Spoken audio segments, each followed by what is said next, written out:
Good evening, listeners, brave navigators of the enigmatic and the concealed. Have you ever felt the pull of the unanswered, the allure of the mysteries that shroud our existence? For more than a decade, a unique comic publisher has dared to dive into these mysteries, unafraid of the secrets they might uncover. This audacious entity is Paranoid American. Welcome to the mystifying universe of the Paranoid American podcast. Launched in the year 2012, Paranoid American has been on a mission to decipher the encrypted secrets of our world. From the unnerving enigma of MK Ultra mind control to the clandestine assemblies of secret societies. From the awe-inspiring frontiers of forbidden technology to the arcane patterns of occult symbols in our very own pop culture. They have committed to unveiling the concealed realities that lie just beneath the surface. Join us as we navigate these intricate landscapes, decoding the hidden scripts of our society and challenging the accepted perceptions of reality. Folks, I've got a big problem on my hands. There's a company called Paranoid American making all these funny memes and comics. Now, I'm a fair guy. I believe in free speech as long as it doesn't cross the line. And if these AI-generated memes dare to make fun of me, they're crossing the line. This is your expedition into the realm of the extraordinary, the secret, the shrouded. Come with us as we sift through the world's grand mysteries, question the standardized narratives, and brave the cryptic labyrinth of the concealed truth. So strap yourselves in, broaden your horizons, and steel yourselves for a voyage into the enigmatic heart of the Paranoid American podcast, where each story, every image, every revelation brings us one step closer to the elusive truth.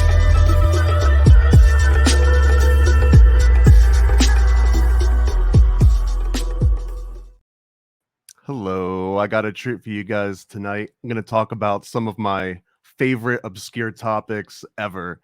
And with me is Dana from Rotting Jewels, or AKA Rotting Jewels. What do I call you? Just Dana. People started calling me like Dana from Rotting Jewels, and it's just kind of stuck. So I guess that's the name of my channel. Okay, well, I've got Dana here from the channel Rotting Jewels. And I just wanted to first say I came across her videos, and I'm just going to read off a couple of the titles, and you'll probably figure out why we're together here. Babylon Working and the Homunculus Moonchild, Jolly West and the Tavistock Institute, Dianetics Needs Tavistock, What is the Process Church? And I actually want to ask you some of those questions that you're kind of posing rhetorically. But first of all, where can people find you? What else do you've got outside of YouTube? If we got any plugs, I'd like to do them up front. So it's the same username on Instagram. That was where I started. Rotting Jewels on Instagram, Rotting Jewels on YouTube, and then Dana Duda on Twitter. Dana Duda. Childhood nickname has stuck. I just want to get right into it because I think the first time I noticed any of your content was Jolly West. I've got I don't know if it was just out of the corner of my eye, or if I was searching for Jolly West, but it's such a specific topic and a specific name of an interesting character. And as soon as I saw that video and subscribed and all the other ones that came to follow, it sounds like you got kind of like a story to tell. So I just want to figure out where's your entry point into this? I assume you didn't just sit down one day and just randomly, autodidactically type in Jolly West. So what kind of led you to, I guess, mind control and Dianetics and, Satanism and homunculi? So I started with Instagram doing Program to Kill, the coups under Alan Dulles, just kind of trying to give people a different aspect of history, because I feel like people don't have a great grasp of American history. But I was doing a project on Zero Dark Tony's channel for his crowd, and it was basically the history of mind control, and I was going to go through, G.H. Estabrook's hypnotism, all of that. But in talking about all of that, you kind of got to talk about, in my opinion, the False Memory Syndrome Foundation, right? And so I had mentioned Jolly West and Dr. Margaret Singer, who are, two notorious MK Ultra doctors. Two peas in a pod. Oh, yeah. Well, I mean, they started together, right? They were, according to ex-Scientologists, they were mind control whistleblowers. They weren't torturing the Korean repatriated POWs. However, When I brought up those names, I was immediately told that I was feeding into a QAnon narrative. Jolly West is a good man. Margaret Singer is a good woman. And it has just been kind of nonstop. And that was actually why I started doing long form research on my streams. And that's why I started with Jolly West, because I was like, this is giving me major like CIA spook vibes, and it has not stopped since the end of June. So Did Jolly West have a political leaning of any kind? He seems sort of just like such a outside the box character. He wouldn't align with one, but did he have like funding or friends heavier on one aisle than the other? I don't know that he was necessarily funded politically. I don't think that there was really a motivation there. I mean, one could argue that, as far as what happened with Kennedy, that there was probably some funding going on behind the scenes as far as Jack Ruby. So, but otherwise, and I mean, Patty Hearst, You don't think I feel like Oswald could have afforded just the one bullet? no. Not even if No, it was a magical bullet? absolutely not. No. I think it's interesting when you there is always like a political motive, right? There's always some sort of underlying political motive to it, and I think that he was just sort of the tool to get that done, even though that wasn't necessarily his goal. Um, I personally think that he was groomed. I think that he was selected and put through a very specific fast track that is detailed in the Rockefeller Foundation committee hearing in 1946. His resume matches that to a T, and so did Dr. Charles Savage, which I now call like the original Jolly West. He was the person that was running Project Chatter, which is the sort of continuance of what they were doing in Dachau and those concentration camps with mescaline and acid and MDA for mind control.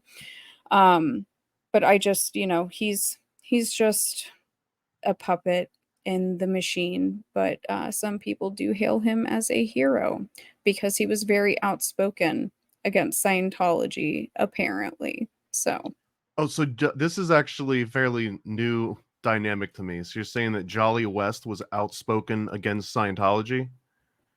this So is, if yes. you're anti-Scientologist, then you might be pro Jolly just by like the enemy of my enemy formula.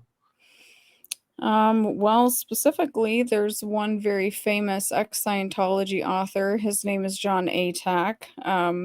And he said himself that Margaret Singer and Jolly West funded his career, his writing career. So I think that this is more of like a Manchurian Candidate thing, in my opinion. Like Raymond Shaw is a good man. So Mhm. it's like Jolly West is a good man. You're not allowed to say anything. That's just my 2 cents. Because it's kind of bizarre, and that's something that I had never thought about until I started working on my Homunculus Moonchild series. Was Jolly West never said anything about the Temple of Set, the Church of Satan, or the process, ever. And he was never asked to evaluate Charles Manson. So I think that that's really strange. It's very strange. He also did not consider the LDS a cult either. So I mean, I'm a total Jolly West geek, and I think that I heard, I mean, and this isn't like in praising him. This is just such an interesting Sure. character. So the highlights for me, I guess, is that he rumored that he killed an elephant with LSD. Although the more you look into that, it was more like they gave this elephant like a whole bunch of different stuff, and it just couldn't handle all the different drugs that they were giving it. So that was one claim to fame. Another one is that he interviewed, I believe, Jack Ruby after the JFK assassination, and after Jack Ruby shot Oswald, he interviewed, I think, Timothy McVeigh, or there's at least rumors that he interviewed Timothy McVeigh. Like what else am I missing that are part of the Jolly West highlights that I'm leaving out here? So Tusco the elephant, yes, absolutely. They shot him with a dart of acid, and I think they gave him, I think it was like 1,000 times the normal human dose. What happened is he actually just went into like seizures, and then Jolly thought it was a good idea to load him full of benzos. So, IV Xanax, and, he just died. There's a rumor out there that I've seen for years that apparently Jolly was also on acid and was playing in Tusco's entrails. Haven't found it. If anybody has it, I would Well, love to that's see very it. specific. You never know. Yeah, it's a very specific rumor that I've heard. As far as Jack Ruby, yes, he did, and I am fully convinced that he did drive Jack Ruby crazy. I think that he did something to Jack Ruby specifically, because when you read Jolly's old studies as far as hypnotism, mind control, behavior control, he was giving him the same drugs. And it just kind of sounds like he was planting some ideas into his head. And as far as Timothy McVeigh, it's kind of the same thing with Tom O'Neill, where they couldn't nail it down specifically, but I believe that there's enough evidence there, because that was kind of that's what's been going on since June is, well, there's no proof that Jolly controlled Manson.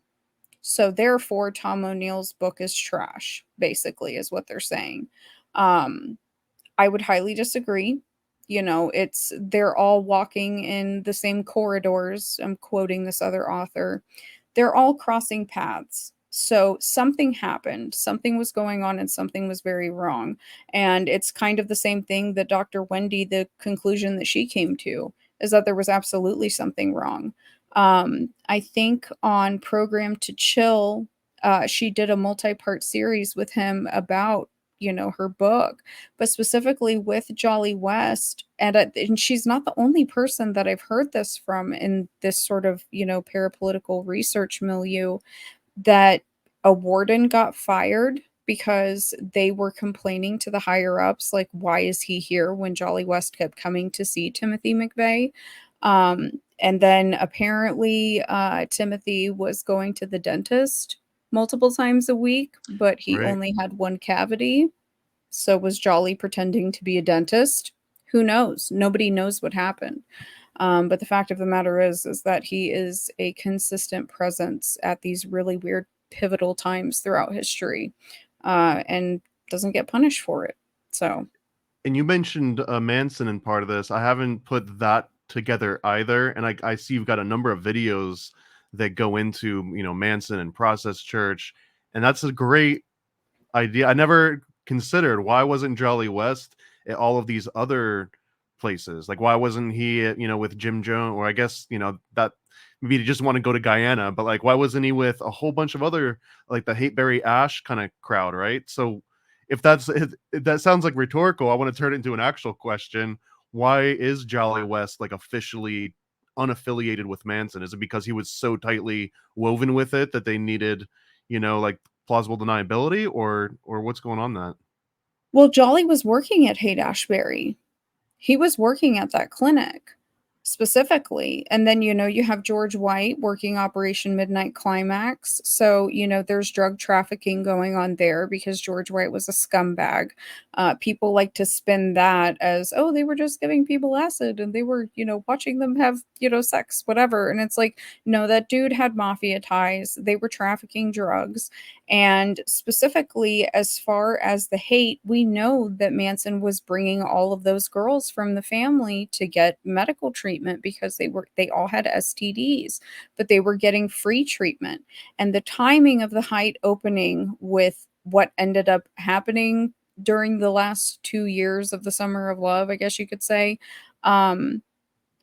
I feel like all of that was planned, and that's kind of where I'm at right now, is trying to figure out, like, not only so specifically within that situation, but also stepping back and trying to look at the bigger picture of what was going on at the time. Because, I mean, the Process Church of the Final Judgment is a complete lie. The narrative that's out there is a complete lie. I've trashed most of Timothy Wiley's book. What's the current narrative right now? Like, what would be the mainstream version of what the Process Church is? So Timothy Wiley seems to be the mouthpiece, and the way that it's stated is essentially, the de Grimstons who founded the process, they were in Scientology for a little while. They decided to create their own spin-off, kind of broke away from it. They were still auditing people, and they were using Scientology. This is a Scientology cult because it's still active today. But then they all got together and decided that they were basically just going to be goth, and they were LARPing. That's the way that they make it seem, is that they were just trying to be weird and edgy, and they were in this very highbrow area in England. But this is an area that I've been able to trace factually, where this is where like nobility families live. This is not just you have a lot of money. You are tied to royalty. Like Lord Grimston, I've tied the Cecils, Lord Salisbury. I mean, this is literally like black nobility stuff as far as the de Grimstons go. It gets so complicated, but the ex-Scientology community specifically, because I was like, okay, they're calling it a splinter group, but when you read about it or you watch that documentary Sympathy for the Devil, it's a great documentary visually, like it's fantastic, and you get to see a lot of pictures that you've never seen before, and they do interview some of the original members. But they're going to the Bahamas, and they want to buy an island in the Bahamas, and then they're going to Mexico, and then they're traveling all over the world, and it's like, that doesn't really seem like a splinter group to me. That seems like maybe they have a black budget. Like, is this an intelligence operation?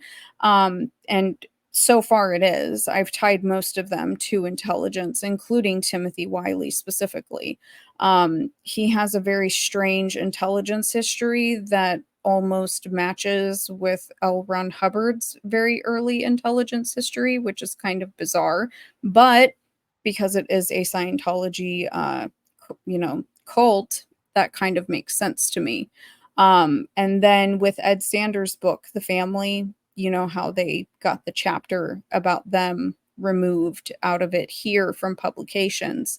They lost that lawsuit in the UK, and I found those records, and that was most of my process series, was reading everybody those 400 pages of court records, because they lied, and they did Ed Sanders so dirty. They did him so dirty.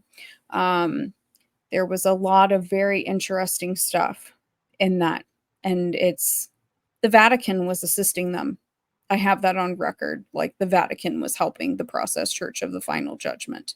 Do you remember off the top of your head what that record was from? Because I'd love to look that up.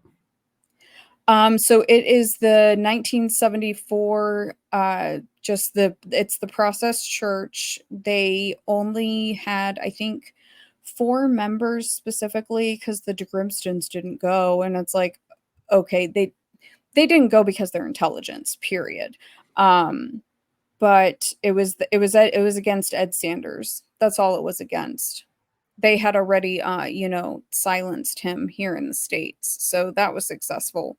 But yeah, they definitely lost over there. And they paint that as a conservative judge, that it's sort of a early satanic panic. No. No, because once you read through all of those, and it's not just the stuff with the Vatican, there's so many other things.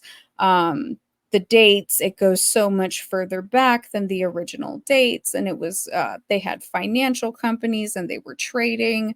There may be some offshore shell accounts in Africa right before the overthrow of Kwame Nkrumah, with this really suspect doctor. I'm still trying to figure out all of that. Typical LARP stuff, just things that LARPing groups usually do.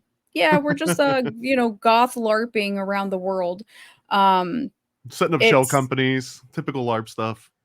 Right. And, Lord Grimston and Lord Cecil and, all of that. It's completely ridiculous. And their big argument in those court records specifically, because obviously they're going to say one thing in an interview or in a documentary, where they say Ed Sanders says that we were eating babies and all this and that. That's not what he said at all, and he didn't even blame it on the process. He did not blame the Manson murders on them specifically, but he said that they were one of 3 groups that he believes contributed to what happened. And I mean, I think that it's down to 2 groups because they had 4 different deities. So they were able to cloak themselves under the guise of Jesus cults as well. But the fact of the matter is that Manson believed exactly what they believed. And George from CavDev got me a nice chunk of Ed Sanders files from Princeton. And there's a lot of police reports out there that say that the process was absolutely involved in what happened at this Yellow House. Specifically, you mentioned something a second ago too, like how weird is that L. Ron Hubbard also had this like intelligence air around him. And I mean, that's in the DNA, at least from what my understanding is, that even Scientology kind of came from OTO via Crowley, and Crowley had the exact same rumors about him, that he was working for MI5 or MI6, and yes, that what is it. And I mean, off the top of my head too, I'm just thinking of like Sidney Gottlieb, who was also like into weird occultism and sort of at the head of like the helm of the MK Ultra.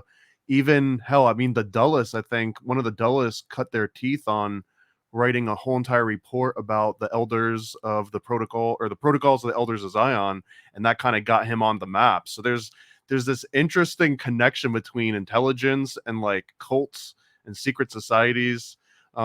I mean, and I guess the more you learn about like Bavarian Illuminati and like all the old secret societies, all it was just intelligence networks. There were just ways of hoarding information and using it from places of power.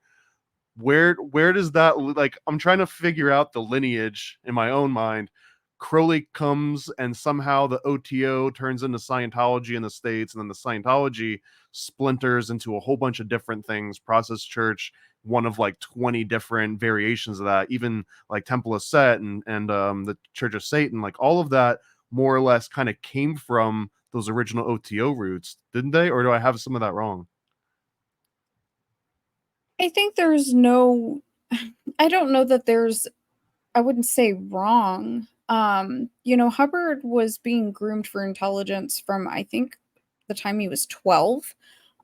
So, he's those stories where you'll see people on TV who have left and this and that, and they say that all of Hubbard's records, as far as his naval, military, what have you, that it's a lie. Well, that's not true. He was intelligence, and so they had to make things look a certain way, but the fact of the matter is he was being groomed for intelligence from a very young age. And so with Timothy Wiley specifically, Timothy Wiley is in Tangier with William S. Burroughs and John Stark Cook. That's what Hubbard was doing as well around the same time, but Wiley would have been like a teenager at that time. So that's just really weird that they're both hanging out with the same people around the same age, in their very late teens. As far as Crowley specifically, yes, I say that is the start as far as British intelligence, because this is all British intelligence. That's where the root of all of this comes from, is that. So there's the story that, Hubbard, Crowley was his dear friend. And it's like, well, possibly. But what I'm trying to show people is that the heads, right? So Crowley, Hubbard, the de Grimstons, Wiley from the process, whoever, they're the intelligence operatives. Now, they may believe in it to an extent. However, they have a black budget and they have a goal that they need to accomplish. What is the goal? Part of it, obviously, information gathering, but also behavior modification and group control. And they know that there's people that are going to believe in these things. So they'll do whatever they're told, right? Especially in that group sort of like community. We're humans. We naturally crave community. And people are attracted to certain things. But, Scientology pops up. But Scientology wasn't around long. And literally the process was right behind it. And, Anton LaVey, well, he doesn't necessarily have intelligence ties, but he has mafia ties for sure. He also has some very bizarre ties to the Haganah and other extremist groups from that area of the world, which is very strange. Can you inform me on that? The Haganah? That is, I have to be delicate. That is Israeli, like extremist groups specifically. There's Like some pro really government, weird, anti-government? uh, pro their government, Okay. but Fair extremist, enough. very extremist. Yeah, very extremist. Very violent. Kind of like what's going on now, depending on what you read for your news. It's that kind of stuff, like pogroms. It's not good. But those ties are old school. You know what I mean? Because that's, in the 50s and the 60s.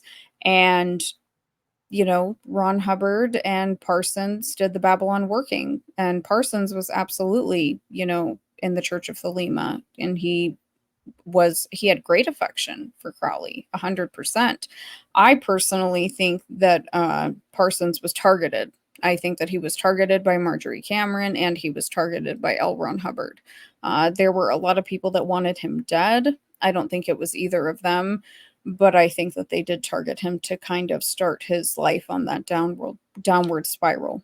Interesting, because I think he considered Marjorie Cameron to be the homunculi that resulted from Babylon working, right? But was this just like distinguished gentleman style con game where they saw the mark and the mark was Parsons and it was like, let's play our roles in this? Or like, where I'm fascinated by Marjorie Cameron being like in on something against Parsons. So she's intelligence too. So Okay. she's got intelligence ties. So I think of her as like sort of like an MK sex kitten, like she's a honeypot. What were her Um, ties? she's British intelligence. All these Okay. people are British intelligence. Now, it's interesting because when I was doing my research for Babylon Working, I had seen it and then I lost it and I finally found it. She had ties predating Parsons to Kenneth Anger, which is kind of weird and I haven't figured that out yet. But there's an interview with Kenneth Anger where he talks about, their deep friendship, and then she gets married to Parsons, and then obviously Parsons is, in my opinion, murdered. And then Marjorie Cameron moves in with him and they, deepen their occult practice, and that's kind of that, which I haven't heard that often, and I know he just passed away earlier this year, so I think it's going to take a little while for more stuff to come out there. But as far as, especially with LaVey, because I think LaVey was LARPing. Like, if anybody's going to say that anyone was LARPing, he looks like he's literally running around in a $20 Amazon devil onesie. Like, it's ridiculous. My favorite story, and I want to believe it's true, so I'm just going to say it's true. I don't care if it is or not. Okay. But that he saw an episode of Wild Wild West called Night of the Druid's Blood, and it starred, oh man, it starred it starred some guy. I mean, I can't remember his name off the top of my head, but he saw that Don Rickles. It starred Don Rickles as like this satanic cultist that wore like a black hood, and he had the pointy mustache and he had the little pointy beard. And the story was that he saw this on TV, just watching it at home, and that gave them this inspiration that the next time he went to his little cabaret, that he shaved his head and he kind of dressed up exactly like Don Rickles. And if you do a side by side, it really does look like you can kind of tell That where he sounds got some of the legitimate to me. inspiration. That sounds totally legitimate to me, seriously, because I mean, after he passed away, it comes out that like, most of the things that he said about his life was a lie pre, the Church of Satan. But I mean, he does have weird ties. He has mafia ties, he has ties to the Haganah. But I definitely think that he was LARPing. I think that Michael Aquino was a hardcore believer. Absolutely. I think So do you think that, he got dissatisfied, like LaVey wasn't taking it seriously enough? yeah, absolutely. I definitely think so. I think that, and it's funny because, it was right before Aquino passed away. I mean, the Temple of Set kind of became the same thing, as far as, you just could kind of pay your way through, and you just keep paying and you can move up within the temple, which was what he was giving Anton LaVey grief about. But I don't know, maybe you become sort of like jaded as you get older. I don't really know. But also, I mean, everybody should keep in mind that Michael Aquino was a liar. He lied about so many things, but we do know that he started the Temple of Set, and he was a part of the Phoenix program. And he was also a Nazi. So those things we know to be a fact, and the things that happened at the Presidio as far as his court record. How far But have you traced him back? Because I don't know almost anything about Aquino until he already popped on the scene in the military.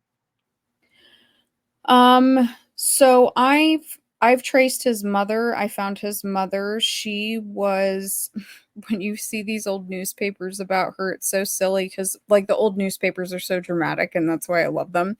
But she was like one of the first gifted kids ever. And so she was taught under Louis Terman, and every paper that you find of her, Betty Ford, and it's she's read 10,000 books and she's only, 6 years old. It's just 10,000 books, 10,000 books. This is Aquino's mom? Yeah. What was her name? Betty Ford. Oh, her name is Betty Ford. God, what's her full name? That's what she went by Betty. What was it? Ooh, I have his death certificate on my YouTube and on my Twitter. Why can't I think of it? She went by Betty, but I can't think We'll of her post the full full name right in the description.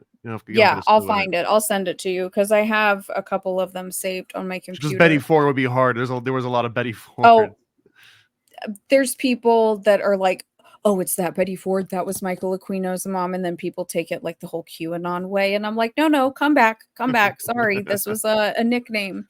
And there were rumors that, apparently she was engaged to an SS officer, but Michael Aquino, when the internet came around, he could not resist. So if there was a chat room and somebody was asking, trying to figure it out, he would jump in and say something. And so he weaves this narrative about his mother and his grandmother being in a restaurant with Hitler, and I'm just like, okay, that's a really weird brag.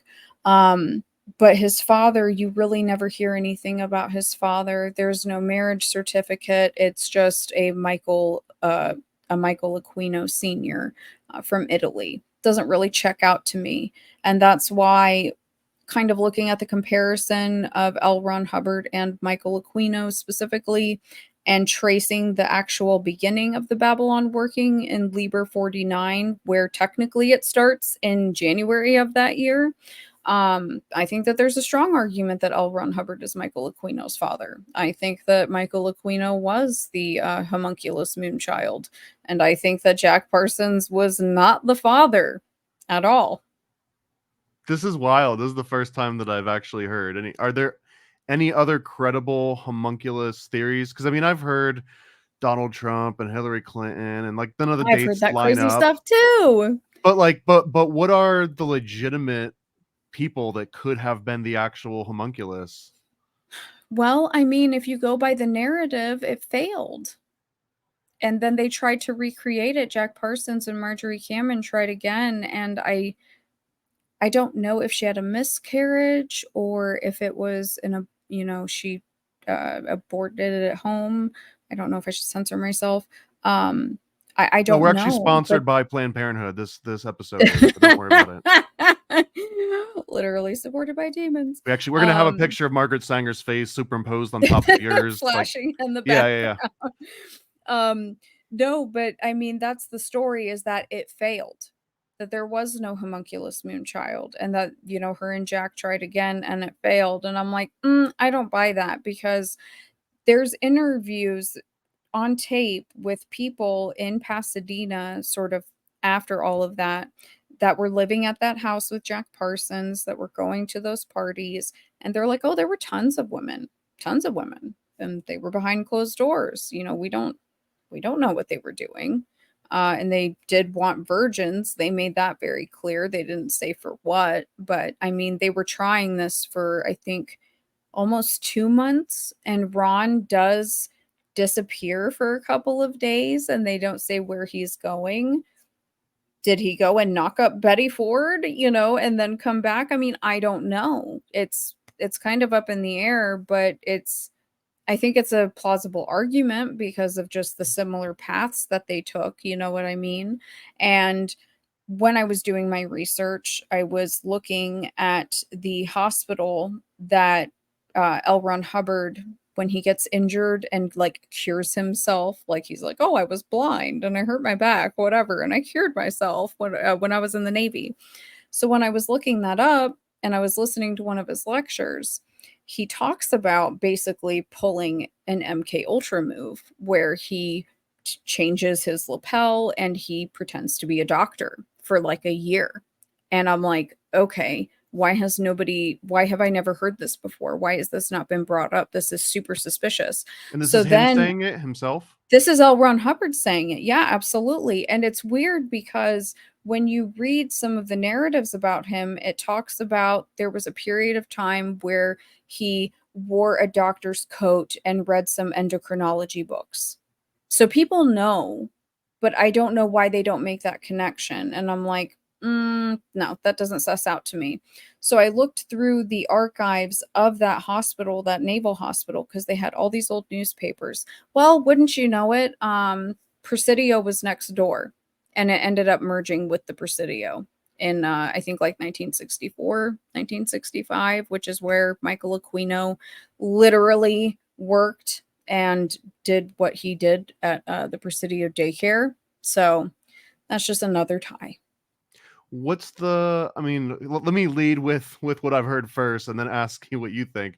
So Okay. I've heard that like the modern day extension of the Babylon working and just all of this culminates perhaps even in like Epstein, because on Zorro Ranch, he maybe has some sort of geometric layout that represents some of the Babylon working. I mean, grasping at straws a little bit here, but he was also fascinated with like virgins and, testing all sorts of different, like, I think he wanted to have like 20 plus children under his name, and he was obsessed with DNA and genetics.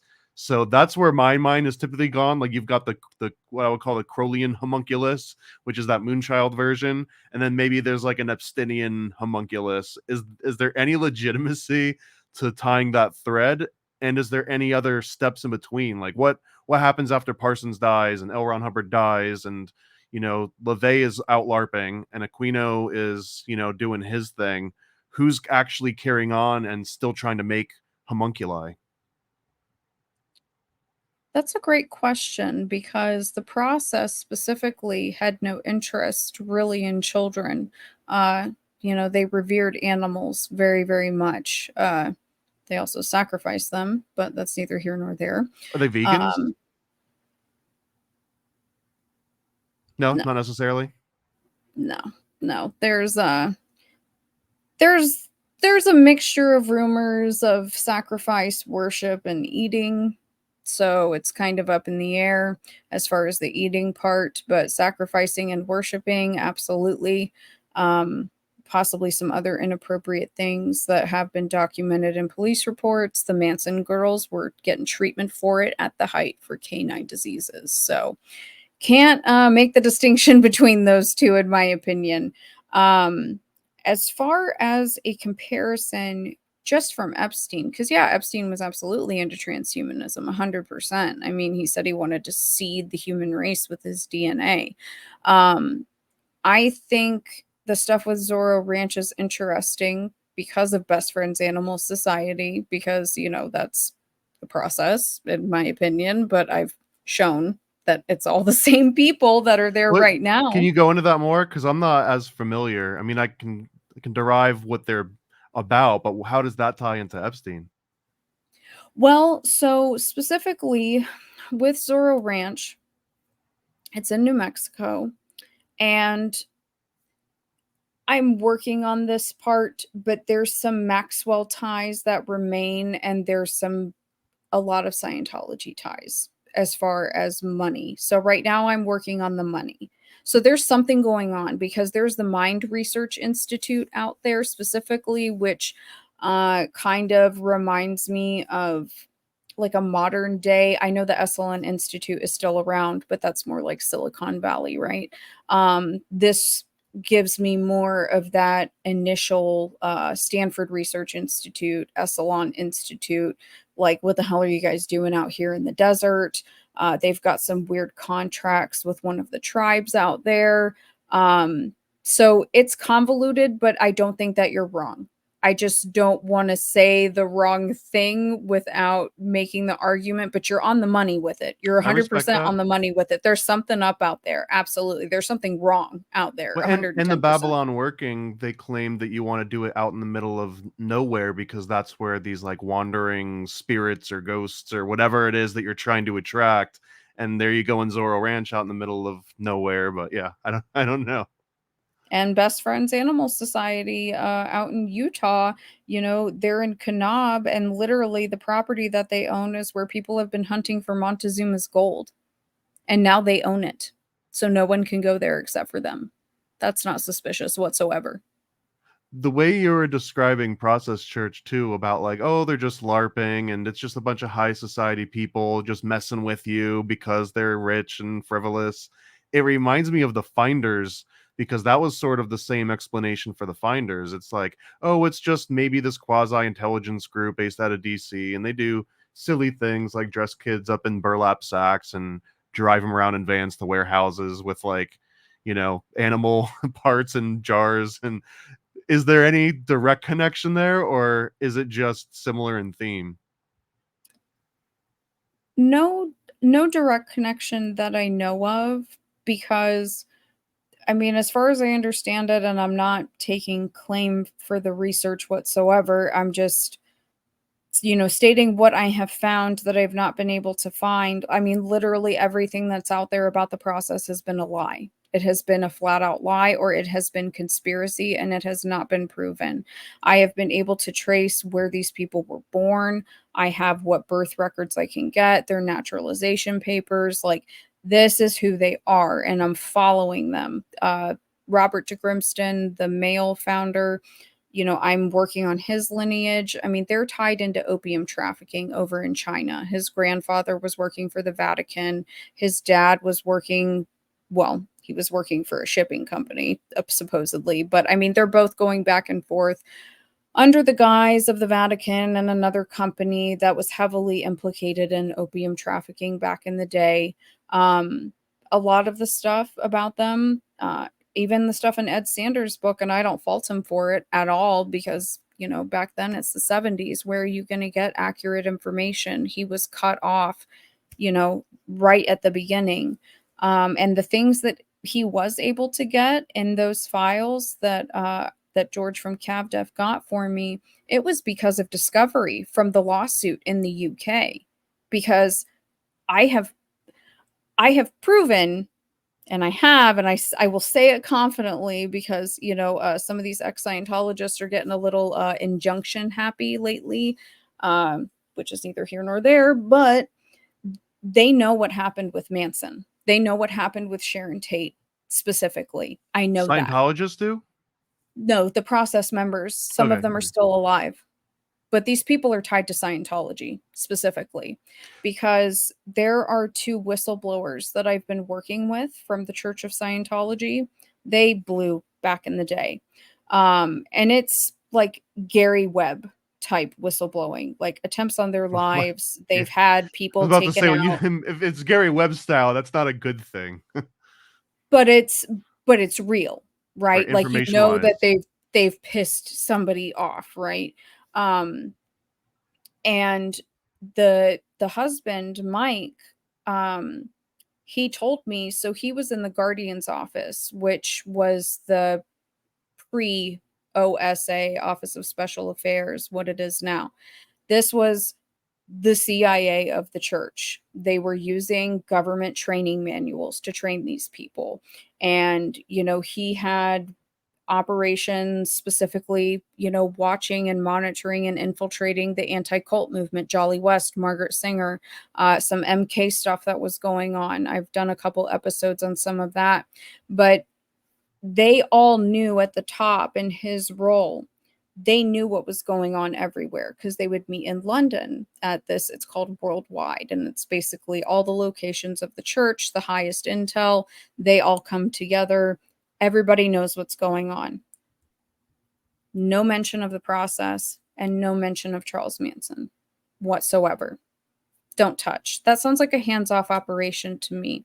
Like that's a controlled operation. Like you're not touching it. So I have Jolly West not saying anything specifically about the Temple of Set, the Church of Satan, or the process. He's also not touching Manson, even though he's literally in the height specifically. And then Scientology, who we all know loves to sue everybody, right? Like, and you can't say anything bad about Scientology. They're a There's sponsor a of this show no. too, so you watch it. These people think, these ex-Scientologists think that I work for the church. They think that I'm part of the current CIA of the church. I'm like, The OTA? the OSA. They think I'm Or the OSA. OSA? Yeah. Yeah. It's ridiculous. Can you prove that you're not? I'm honestly, my friend, I'm next on that little injunction. That's what certain people are telling me, is that I'm going to be named next because I'm coming out with this stuff about the process. Because when I did this, I didn't know that nobody had ever asked these people to prove anything. They just took them at their word. They didn't ask them to show anything. So I didn't want to do it a disservice. And I'm like, okay, well, I can't just take it from this dude's book where he's saying that he's at the Hefner Mansion and, you know, he's hanging out with William Burroughs in Tangier. Like, that's super obscure. You know what I mean? And and his mother works for British intelligence. But like, I found her records. She worked for the Department of Economic Warfare in the UK. She was absolutely intelligence. Like, I've been able to verify some of these things. But so much of it is a lie, and there were no orders globally anywhere. And at that time, because that was right around the time of the Ed Sanders lawsuit, they said in court on record they were in over 100 cities in the United States and over 500,000 members worldwide. So the Church of Scientology absolutely knew. They knew because they were using Scientology technology. And Ed Sanders says in his book, and I confirmed with these whistleblowers that this individual did exist within his role. It was a, you know, lower echelon in the Guardian's office. But they said these people are running around calling themselves the Process Church of Scientology because they were auditing people. So they knew, the church knew, but they did not say a thing. They said nothing, not once. Why? Well, we can all use our brains and just kind of come down to the easiest deduction, which is we're letting them do their thing and we're going to be the upper crust of Scientology because you have to have a lot of money. They're celebrities, right? To clear yourself of all the bad, whatever. And they're kind of like, you know, the dark of society, the Satanists and the hippies and whoever, but they're doing the exact same thing. It's insulting at this point to me, but you know. And speaking of just making things up and lies, you started out, so there's like a fork in the road and I can take it one of two ways, and I really want to go one way, but I also want to talk about like satanic panic is the fork it's in my mind. And sure. I really want to understand there's like the modern day version that I think is all kind of BS as well. And the modern day version, I think, goes something like this. And please fill in after I spell out the very superficial version. But this book, Michelle Remembers, comes out, and I think it's like Canada or something. And, you know, they basically, this girl says all these crazy things, and she was part of these satanic rituals, and just like the most abhorrent things that you can imagine is kind of written in this book. And that apparently these all came directly from this girl, but then you look into it, and this is where the false memory syndrome comes in, is that there were like, I don't know, like unlicensed, they're just like various psychologists that would sit down with the kids, and it's where like the whole show me on the doll where it touched you sort of thing came from. And I guess the rebuttal was that, oh, well, they were leading the kids on, they're poisoning the well, they're leading the witness, so to speak, where you're not allowed to say like, did he punch you like this? You know what I mean? And all the kid has to do is nod the head yes. Right. And it's like, oh my God, were there goats there? And if they keep nodding, so like you can almost play it like a Mad Libs game, and as long as the kid nods, then they're, so that's the superficial on the face version where it's like, okay, well, clearly we can't take any kids at their word. None of the you know the sort of testimony of the children didn't really hold up in court. The McMartin thing, where the kids came out and they were saying like there was underground tunnels and that they were doing sacrifices, and but all of that is now, if you look back on it, all the research is like every single person that got caught up in that, it was just a huge misunderstanding. It was just like a complete fervor of the American and international public, and almost like a scar that people want to just pretend doesn't exist. But it also is weird that it just kind of like came out of nowhere, or that's the narrative. So anyways, that's the modern version of Satanic Panic. What's your take on the modern version, and Michelle Remembers and McMartin and all of that? So 3 words or I less. think McMartin is so complicated because the book that explains what actually happened was just released like 2 years ago, and it took that guy like 20 years, and he had his students. He was a college professor. He sent them all over the country to interview these people, to get these records, all of this. And I haven't even been able to read it yet. So I know, though, that it is extremely complicated. I haven't even read Michelle Remembers because I don't really care, and here's why, is because specifically with the Presidio daycare and Michael Aquino, that happened. That's still on his army record. You can see those court records. They took it off of his wife's, but they did not take it off of his.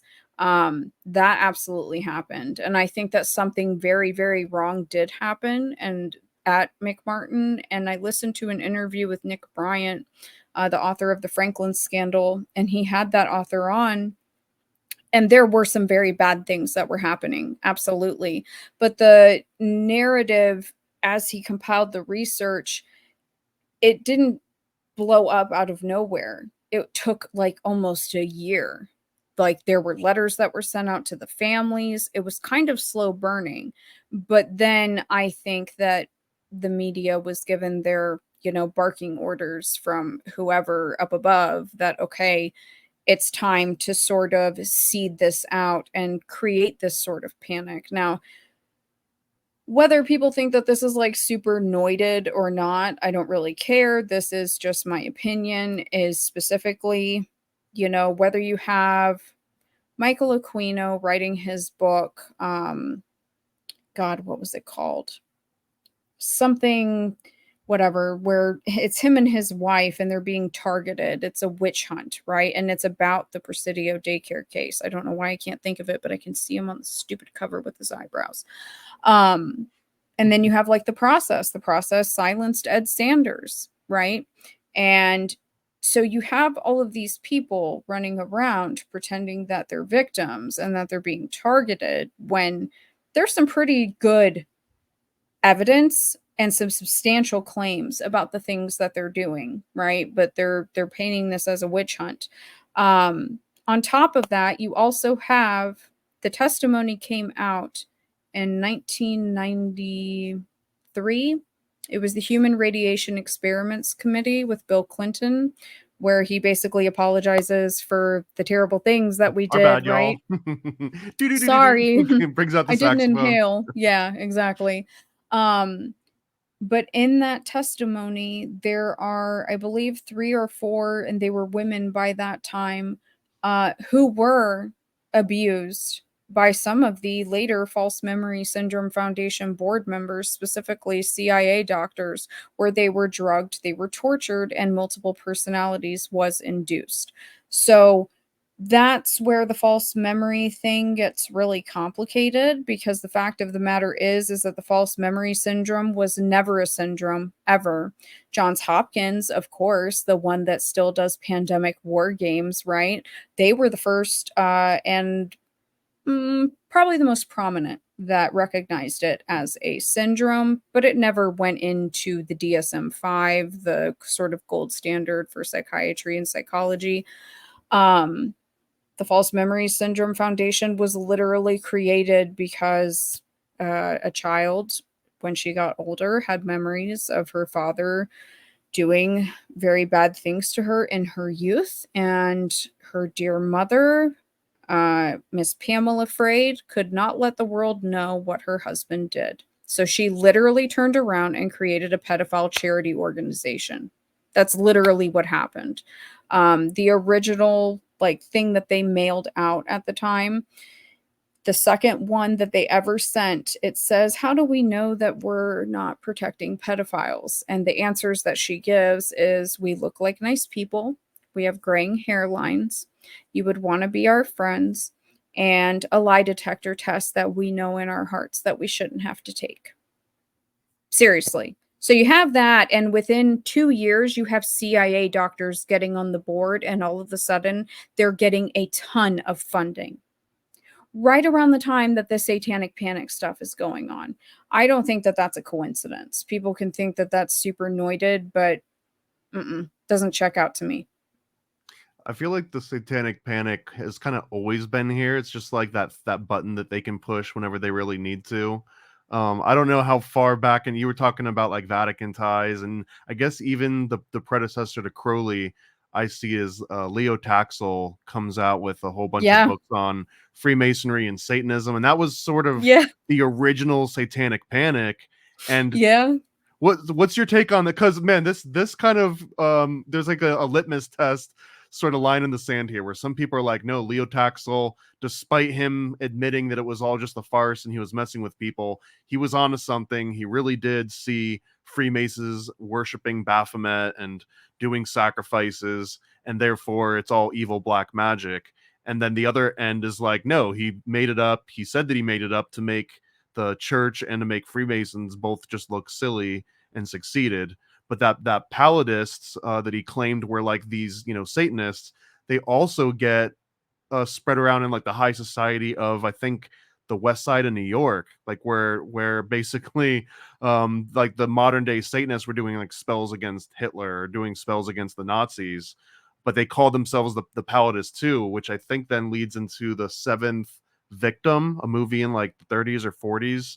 Also, the guy that did Cat People, Bodine. There's this whole, anyway, the thread that I'm tying here though is that like Leo Taxil kind of brings this modern version of there's a Satanist hiding behind every corner and you don't know what they look like. And it kind of never went away. I don't disagree. I think that there's a bit of truth to both sides. I think that maybe he did see those things, but he also knew that he could use it to his advantage. Now, whether it was the simplicity of trying to make secret societies and the church look silly, who can really prove one way or the other? Because obviously these institutions are going to be able to profit off of fear, especially the church, right? So that's something that they know that they're going to be able to, grift off of, in my opinion. Because everything at the end of the day, it's intelligence and it's a grift. It's how can we control your behavior? How can we modify it? And then how can we take your money so that we can further control you? That's just the way that I look at all of these things. And I do think, like I said, that, there are some people that absolutely believe in it. They will do terrible things, Michael Aquino being one of them. But the roots of it, I mean, hey, he could have been, just running some sort of operation on his own, and he just had a really great time and, started having fun with it and thought that it was silly. And that was kind of what he left out, because Ron Hubbard never admitted that he was intelligence ever. He never broke that. He took that to the grave. He never, ever, ever exposed that. And I think that he was murdered. So L. Ron? I confidently, and I've had other people who worked with L. Ron Hubbard that I have talked to, and they are of that agreement as well. What's the official story on his death, and what do you think's the real one? That he just got really hooked on, drugs near the end, and he was in hiding because there were so many lawsuits coming out at the time, of all these different programs, and Operation Snow White, where, it's the biggest government infiltration done by the Church of Scientology. Well, hold on, the way you're saying that, because I always thought that was like their saving grace in my mind. I'm saying it a little bit tongue in cheek, but like respect to anyone that can break back into the government and like take their files. But you were kind of rolling your eyes as you said, okay, so what's the real deal on that? I mean, it is what happened. It is. One of these whistleblowers, the husband, he was part of running Operation Snow White specifically. And I mean, there's videos, his testimony, he has it on YouTube. He's extremely intelligent. But even he heard me say it because they were kind of like just watching my research without reaching out to me. And then I would randomly get these anonymous links to stuff about like Jolly West that I would say like, man, if I just had this document, and then it would arrive. And I'm like, where's this coming from? They're so smart and they're so kind. But he's like, yeah, it was absolutely a red herring because, you know, there was what I would call, you know, sort of a coup going on. There was people were getting in trouble because of the things that were going on with Iran-Contra. Because the Church of Scientology is not separate from Iran-Contra, because these are multiple intelligence operations going on at the exact same time. And stepping you're blowing back my mind from right that, now. I've never heard Scientology connected to Iran-Contra before. they won't talk about it. They won't talk about it. And that's why these, like, there is a handful of whistleblowers that people have never heard of. You will never see them on TV.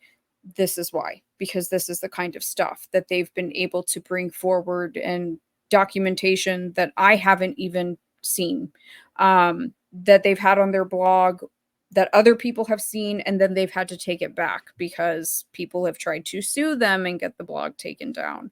I don't know if you know the website Cessner, Massimo Intravigno. It's this like huge religious website. He's a Catholic extremist. This dude has gone after them, trying to get it taken down as soon as they start bringing in the intelligence ties to the whole thing. But from what I understand, and it's a very watered down version, is there was a lot of problems going on with the drug trafficking specifically, and the CIA and the FBI got pissed and decided to come in and, you know, pull rank, and it was time for Hubs to back off. But internally, there was a coup. There was some sort of coup going on within the leadership. Because a lot of people don't know that the president of the church after L. Ron Hubbard was a polygamous Mormon by the name of Heber Jensch. He is apparently alive. People have changed their stories. I don't think that he's with us any longer. Once I'm done with my process series, I'm going on a Where's Heber campaign because no one knows where he is. I think that he suffered the exact same fate. I also think it's real weird that a Mormon polygamist who had a band with Clint Eastwood, like he was on his way up, like he was gonna be a star, and I think that he got honeypotted and they pulled him into the church specifically to take over.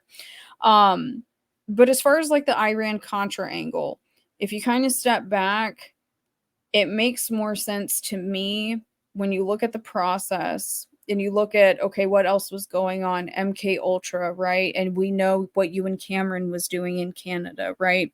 And then we have the Brotherhood of Eternal Love, who's literally trafficking drugs all over the world. So I think that the Brotherhood of Eternal Love and the process, that this was the beginning of Iran-Contra. That was when it all started, specifically, was with the Brotherhood. Have you done a video series on this particular topic yet? I've started it. Yeah, I started there because they did a Senate committee hearing just on the Brotherhood of Eternal Love, and I didn't know that.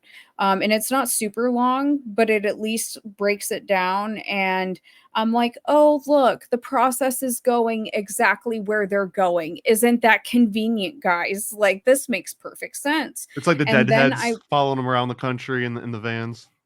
I'm just like, of course they are. That's exactly what they're doing. And it was a guess, and then I went hunting through the archives, and I was like, damn, well, my guessing skills were pretty good today. Because with Manson, it was Wojciech Frykowski, and I think maybe Terry Melcher. There was an issue with mescaline and MDA, right? Like there were rumors that maybe someone was having a bad trip, and maybe that was the cause of what happened. I don't think that it is, but there was bad MDA and mescaline going around. Obviously, mescaline's still pretty obscure back then, as was MDA.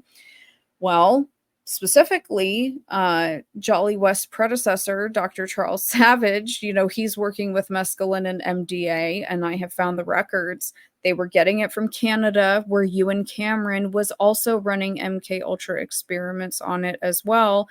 And then specifically, the Brotherhood of Eternal Love was also trafficking that stuff later on, right around the same time. So I think that this is all just one big operation with little operations here and there, because it's not a coincidence.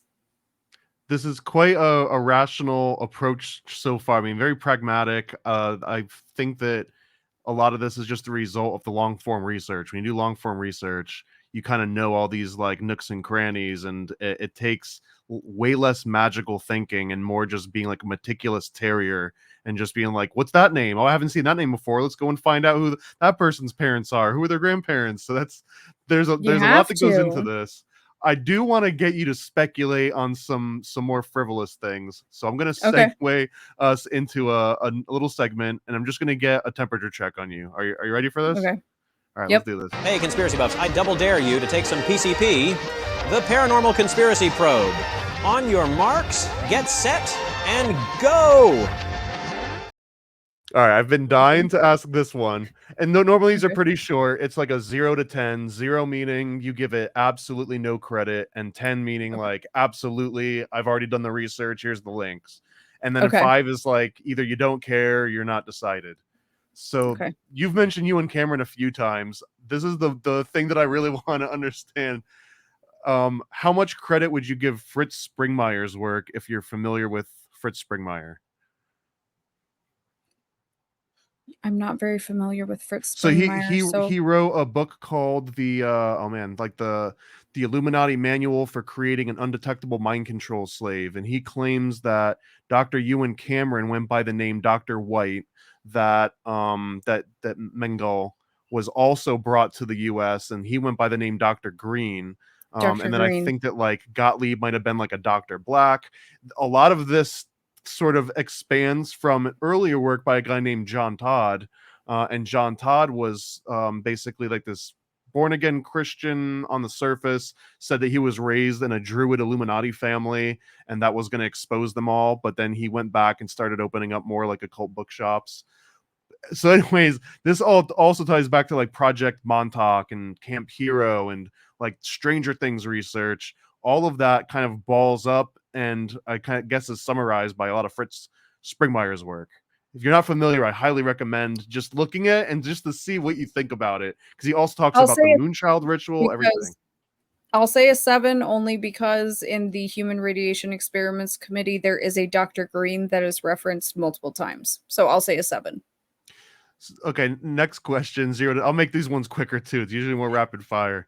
So 0 to 10, that Crowley or Parsons or L. Ron Hubbard might have actually created a homunculus at some point, or could 10. have a 10, like a legit homunculus. What about alchemical homunculi? What do you think about those? Do you think like Paracelsus was able to create a homunculus? 5. What about magic? So Parsons and Crowley, do they think that they were actually able to summon demons or tap into like another dimension for power? 10. What about MK Ultra and Disney? Do you think Disney in particular had active involvement in MK Ultra 10. mind control? 10. Is Walt Disney cryogenically frozen? I'm gonna say a 3. All right, we're in the low range. Dinosaurs, are they real? Yeah, 10. Yeah, I think 10? so. What about dragons? Yeah, 10. Yeah. 10 for dragons too? What about flat Earth? Flat Earth versus round Earth. Where are you at? I don't care. That's my thing. If I'm being completely honest, the flat Earth thing, I'm happy either way. My feet are on the ground.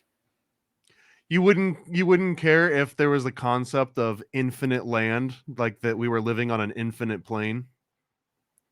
My problem would be because I don't think that we went to the moon. So that's my issue. Oh, you're jumping ahead. Okay, 0 to 10, we went to the moon. Sorry. So it sounds like a 0. Are you at a 0 on a human being has stepped foot on the moon in the last 100 years? Oh, 0. Do you think anyone's ever stepped on the moon in history? Do you think the moon even exists? Let me put it that way. Or is it I like a think the moon is localized? real. Okay. The Okay. moon is real.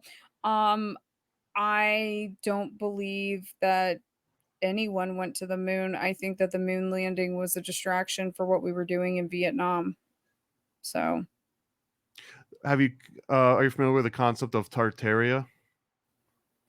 I've heard of it. I've listened to some stuff about it, but I haven't looked into it deeply. I just know that people get really excited when they talk about it. Okay, I won't ask for a number on that if you don't feel a particular way about it, because I really We'll just do a don't. 5 because I'm in the middle. I don't know. Okay, So all I'm right, open to open.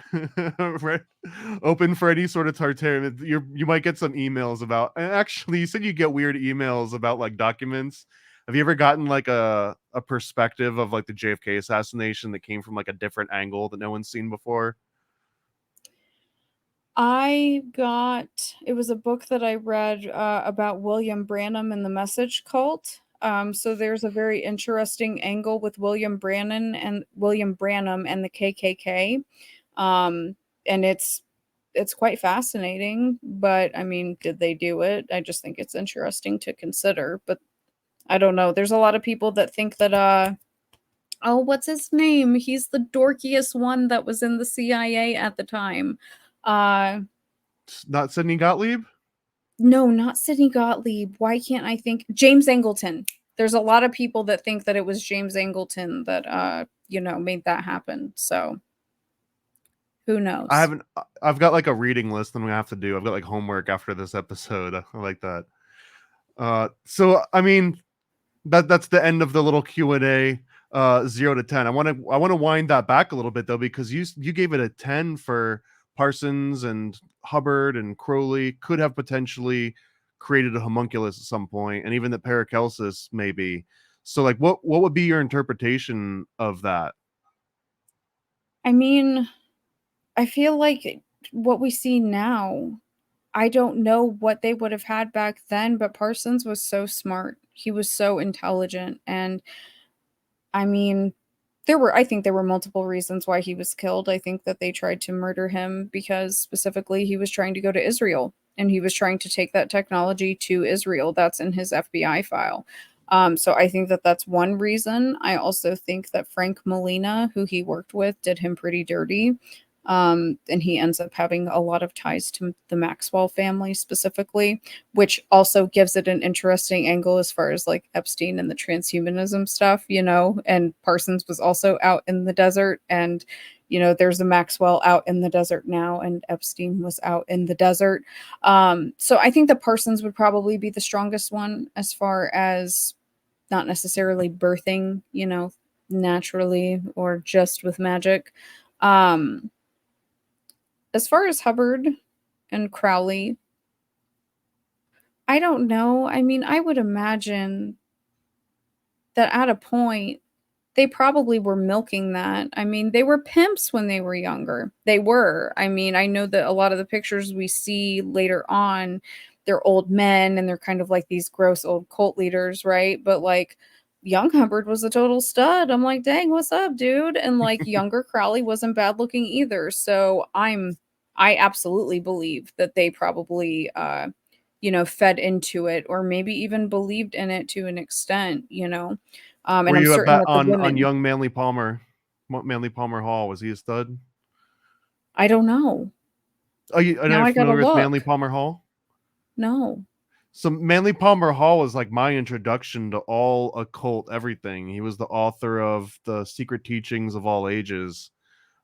which kind of exposed a lot of these sort of like, I guess, ancient secret knowledge to the rest of the world, like all the profane, bumpkins out here, like myself. But he was also known to be a good looker, and he ended up basically being like finding sugar mama to fund him to fly around the world and read ancient arcane books and stuff. So I mean, somebody has to pay for it, right? So that makes sense to me. I don't think that they're going to put somebody, particularly ugly in there. They need someone that's good looking and kind of charismatic, at least. Got some swag, a good liar, not that great of a liar. I think that all these people are intelligence operatives, but I mean, they've got to play the role. They've got to sell it. You know what I mean?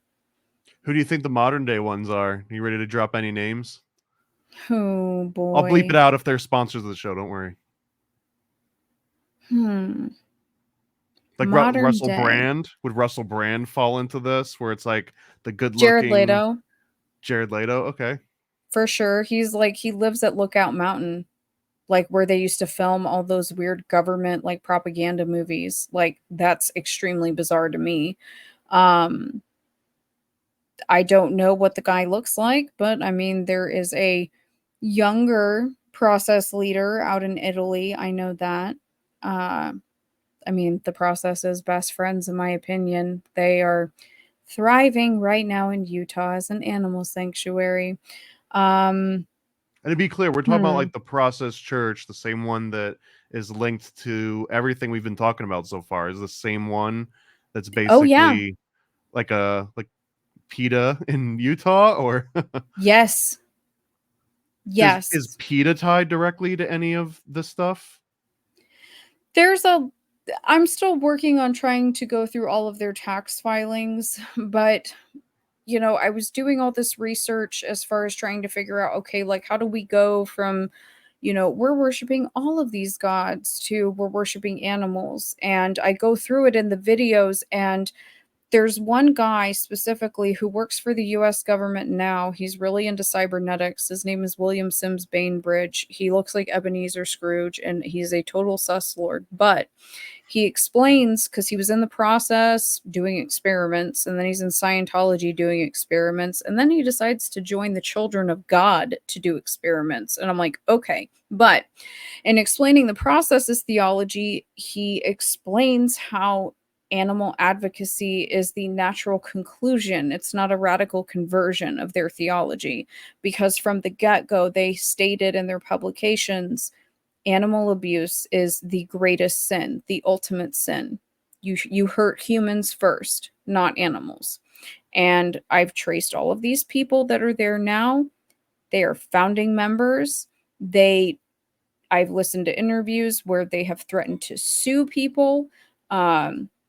Back in 2004, when it first came out that they were tied to the process, because they had hid it successfully up to that point, because they had changed their name 20 times.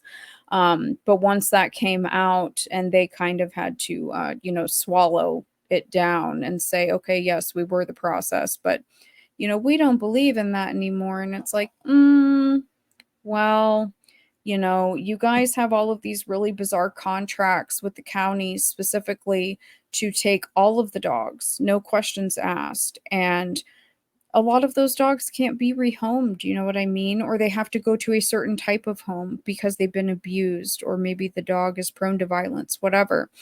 I can't tell you how many lawsuits are out there, man. Like kids that are horrifically mauled, dogs that are killed, elderly people that are mauled, like pictures that I can't even show on any of my streams because they're so graphic. Somehow they get away with just paying it off, and they get to keep functioning like normal. They took all of Michael Vick's dogs, which is really weird. There are rumors that Mary Ann de Grimston, the female co-founder, that she was mauled by dogs on the property to death. That is a persistent rumor that is put out by Timothy Wiley, one of the most famous former processians living in the UK. These people are the process, period. Michael Vick's dogs were taken by Satanists? Am I oversimplifying that, or? No, they literally, that's what happened. They took Michael Vick's dogs, and it's like, You know that those dogs cannot be rehomed. So what the hell did you do with them? I would highly encourage looking up their cemetery on their property because they're out in the middle of BFE in Utah, right? And they have thousands of acres out there. Someone that lives out there actually told me that they own so much land that they pretty much control like the water supply for Kanab because like so much of it runs through their property. But look at the cemetery. It's just, I can't explain what it is, but there's just something very, very weird as far as that goes. And again, I mean, these founding members, literally, I trace them back to the UK, to the original church, where they're there through everything. They're going to Stuhl, where they're in Mexico, where they find Satan and they're beating themselves in a hut with ropes. You know what I'm saying? I followed them through everything. And, you know, my big gripe specifically with certain famous ex-Scientologists right now who will not acknowledge me because they have Best Friends Animal Society listed on their website. And I have proven that these people are the Process Church. So if you're an ex-Scientologist, why are you supporting Processians? Because Processians are Scientologists mixed in with Thelema. I call Scientology corporate Thelema. That's what it is, in my opinion. Maybe But it's like the Nicorette patch. Like they're just trying to ease themselves out of Scientology. you're being very gracious, and I respect that. I've lost patience with these people, but I've been doing this research like way too much. But I gotta get it done. I have proven factually with paperwork that three members of the church, they know what happened to Sharon Tate. They know what happened, and they closed down that chapter in Rome, specifically because Sharon Tate was in Rome for about, I don't know, I think it was 5 or 6 months before she came back here. And Robert de Grimston, the co-founder, he was in Rome per the IRS. The only reason that we know that is because of the lawsuit in the UK that they lost. Ed Sanders got that in discovery. So why are they in Rome together? And Roman Polanski's in Rome. The landlord of the Cielo house is also in Rome. He took Sharon out to Rome, that landlord. But these people want to completely separate themselves. And then literally they have a meeting 5 days after Sharon Tate is murdered and they close down the Rome chapter. They've never been questioned. How much of the movie Rosemary's Baby had, like, was that movie just entirely created just to serve the purposes of like Process Church? Or I'm just fascinated on that movie because it's almost like that was them creating a homunculus. There's something to it. There's something to it specifically because like there's a scene in the movie where, God, I can't remember what. I know that one of the books is one of Kinsey's books specifically, and I can't remember the other book. I'm trying to find like a really high quality clip that I can put onto my computer. There's something there, and I don't know what it is. I'm trying to compile, Anger himself, because in the Ed Sanders files, I've got an anonymous whatever Processian, Manson, and Anger the night that he premieres the Invocation of My Demon Brother at the Straight Theater on the autumnal equinox. They're all there together. That's not a coincidence because the Process Church lied about when they came here. They were here 2.5 years at a bare minimum before they ever said. And that has not been highly reported on. It has been reported on a little bit, but I've been able to substantiate it with everything else that I've been looking at where they were definitely here. So there was absolutely something going on. But there were 3 people that were in that room specifically 5 days after Sharon Tate was murdered where they decided to cut that off. And all of a sudden, they're no longer in the United States anymore. Right? They literally spent years trying to establish an alibi, and those people have never been questioned. And I have a really big problem with that because it wasn't just the Cielo House murders.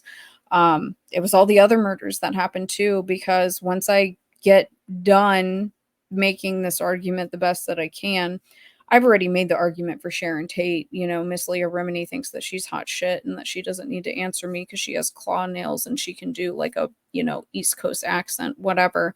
But as I move over that way, Son of Sam is next. Because Son of Sam, the ultimate evil, that's getting completely relooked at. Like, seriously. Because this whole thing has been, in my opinion, a massive cover-up. It's been that witch hunt narrative. Seriously. Because Ed Sanders was right, and so was Terry Morey. Straight up. And so was Dave McGowan, dude. They were all right. They just didn't have the information. No one had it. No one had all that stuff. Why is the Vatican assisting the Process Church of the Final Judgment? Why is a splinter group of Scientology being assisted by the Vatican? Why do they have 500,000 members worldwide and they're in over 100 cities in the United States in 1974, but they're a splinter group, right? That makes perfect sense. No, it doesn't. I mean, you could look at it like Interpol, right? If they're all just intelligence agencies, then this is the Vatican and the Process Church. Like, hey, let's share intelligence agency secrets for a little bit, like an Interpol. It's straight up Gladio, in my opinion, because Sharon Tate's father was involved in Operation Gladio, specifically in Italy, like right around the time of I think it was the Hot Autumn, and then the Years of Lead. That was also going on like that same month that happened to her. But even her sister, her younger sister, said, "Oh yeah, like our dad worked for NATO. He was setting up missile stations." And they were in and out of Italy, like all throughout their teen years. And then she's back in Italy the same time that Operation Gladio is going on. Like, I think that specifically Dave McGowan had like the strongest argument for a domestic Phoenix, domestic Gladio program. Like, that's what I think that this is. Because I've made ties to the Vatican now specifically. And also sponsors of this show, by the way. Vatican. Come and get me. But with Gladio, you know, at the time when it all started, right? Because those were stay behinds from, you know, Dulles behind Eisenhower's back. But also John Foster's son, Avery, was a cardinal for the Vatican. And he was in Rome too. So it is what it is. You know, I think he was also Jekyll Island Hunt Club member, if I'm not mistaken. I think Avery so too. Dulles. Yeah, no, I think you're right. Yeah, so it's I think it was named after Avery Harriman. I think it's all Gladio. It's all like domestic Gladio, domestic Phoenix. But we'll see. Well, we could keep going for hours, and I want to be mindful of your time, and I want to leave some for the next one, hopefully, because like, oh hell yeah, man! I'd love to come back on. This. One question, you can answer this one as fairly quickly. Maybe this will be a preview that we can talk about next time. But there's a modern day satanic panic going on right now. I'm not going to mention all the different buzzwords that go with it, but I'll say two: spirit cooking. Do you think that's all just LARPing and Anton LaVey style, like over the top, you know, trying to just get into Hollywood? Or do you think that there's something there to like the whole spirit cooking? Hell no, nah, man. Marina Abramovic is a witch, straight up. The fact that like she's been hired to help with the school problem in Ukraine, I don't think so. Because I would love to talk about some of the research that I've done with the LDS and the stuff that they've been involved in for over 10 years before the coup. I would love that. I would absolutely love that. We can get into that next time because I don't know. I think that it's absolutely a legitimate concern. Okay, bet. I'm gonna mark that down. I'll bug you with that after this. So can you just let everyone know again, nice meeting you, Dana, where everyone can find you, all your social media, your YouTube, everything? I am Rotting Jules on YouTube, Rotting Jules on Instagram, and Dana Duda on Twitter. All right. Thanks again. And we'll do another one at some point in the future. Everyone, please leave comments. Let us know what kind of topics we should go into from all this. This was a lot. We covered a lot of ground, but it feels very surface level area, but we covered a lot of it. So I'm excited to get more into some of these things. Long form research is the way to go. It is my absolute favorite genre in this, you know, this musical sort of world that we're living in. So thank you for the work that you do. And thank you. You don't have to stick around for this, but I think you will enjoy this commercial that I've got coming up. So thanks again, everybody. They said it was forbidden. They said it was dangerous. They were right. Introducing the paranoid American Homunculus Owner's Manual. Dive into the arcane, into the hidden corners of the occult. This isn't just a comic. It's a hidden tome of supernatural power.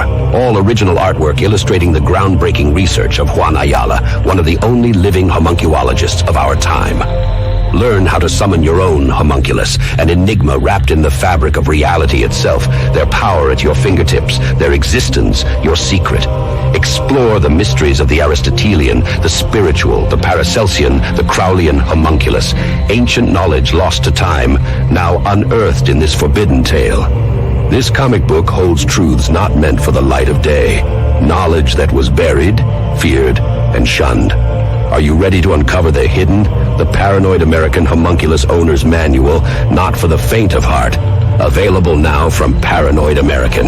Get your copy at tjojp.com or paranoidamerican.com today.